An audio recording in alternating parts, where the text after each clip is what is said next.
हिंसाचार माजून हे आंदोलन उधळून लावण्याचा काही जणांचा प्रयत्न आहे. हे फार हिणकस आणि नीच वृत्तीचे लक्षण आहे. एकूणच सोनम वांगचुक आहेत, अभिजित टिपके आहे आणि सगळे जे काही युवक आहेत हे कोणासाठी लढत आहेत?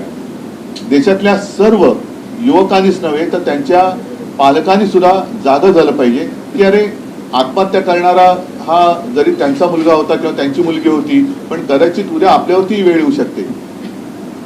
हा विषय राजकीय पक्षाचा नाहीये, राजकारणाचा विषय नाहीये, हा देशाचा विषय आहे.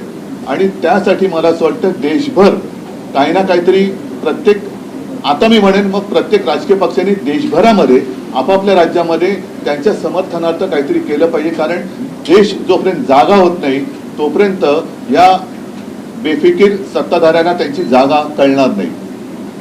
काय मागतायत सोनम वांगचुक? काय सरकार त्यांच्याशी जाऊन बोलले तरी का? मला आठवतंय जेव्हा अण्णा हजारे तिकडे उपोषणाला बसले होते तेव्हा सुषमा स्वराज यांनी एक भाषण केलं होतं. ते भाषण आजही उपलब्ध असेल. निदान त्यावेळेला त्यांच्याबरोबर चर्चा तरी झाली होती किंवा असावी असं मला वाटतं. तुम्हाला आठवण करण्यात विलासराव देशमुखांची नियुक्ती केली, विलासराव देशमुखांची नियुक्ती केली गेली होती. आता कोणी तिकडे ढुंकून बघायला नाही येत. काय फरक काय पडतो? जर एखाद्या व्यक्तीकडनं एखादं काम नीट होत नसेल तर त्या व्यक्तीला बदलण्याची मागणी होत असेल की जिच्यामुळे लाखो विद्यार्थ्यांचं भविष्य हे बर्बाद होत असेल तर त्या व्यक्तीला बदलायला काय हरकत आहे? याच्यामध्ये कमीपणा काय? धर्मेंद्र प्रधानांचा राजीनामा घेऊन तिकडे जर काय सक्षम व्यक्तीची नेमणूक केली गेली तर याच्यात कमीपणा मानण्याचं कारण काय?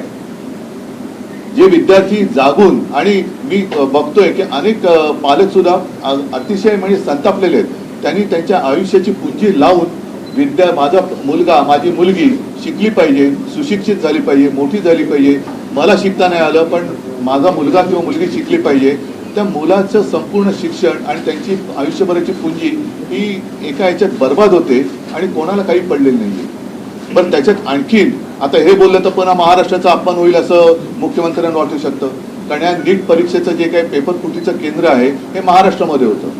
अटका झाल्या, पुढे काय? एकूण एका पाठोपाठ एक पेपर फुटत आहे. त्याच्यानंतर आपल्या महाराष्ट्रातल्या शिक्षण मंत्र्यांच्या घरासमोर सुद्धा आंदोलनं झाली. तर कोणाला कारभाराची काही चिंता नाहीये. देशात काय चाललंय त्याच्याबद्दल काही पर्वा नाहीये. आम्ही आपल्या परदेशात फिरतो, आम्हीच आपले भाडीचे तट्टू आणून आमचं स्वागत करून घेतोय आणि सगळं काय आबाद आहे असं भासवतोय. हे मला वाटतं चांगलं लक्षण नाही. आज परत एकदा सांगतो, मी शिवसेनेतर्फे सोनम वांगचुक आणि या मुलांच्या आंदोलनाला पूर्ण पाठिंबा जाहीर करत आहे. आणि ज्या वेळेस शक्य असेल, जिथे आम्ही उतरण्याची गरज असेल तिथे महाराष्ट्रभर आम्ही तर उतरूच. आपल्या माध्यमातून मी देशातील सर्व पक्षांना सांगतोय की आपण देखील आपापल्या राज्यामध्ये, राज्यातील प्रमुख शहरामध्ये या युवकांना बळ मिळेल अशा पद्धतीने काही प्रतिकात्मक असेल, आणखीन काही असेल, हे समर्थनार्थ आंदोलन करा किंवा प्रदर्शन करा की जेणेकरून आजही देशातली युवा शक्ती जी आपण देशाचे भाग्य विधाते समजतो त्या भाग्य विधात्यांना कळेल की आजचे जे भाग्य किंवा दुर्भाग्य विधाते आहेत हे आपल्या सोबत आहेत.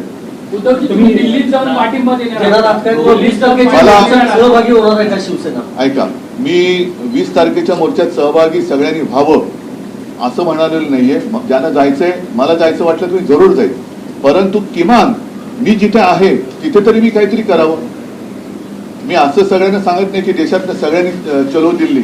नाही, तुम्ही जिथे आहात तिथे तर उभे राहा. मी मुंबईत आहे, मी मुंबईत तर उभा राहिलो पाहिजे. मी पुण्यात आहे, पुण्यात राहिलो पाहिजे. मी चेन्नईत आहे, चेन्नईत राहा. बंगालमध्ये, कलकत्त्यात राहा.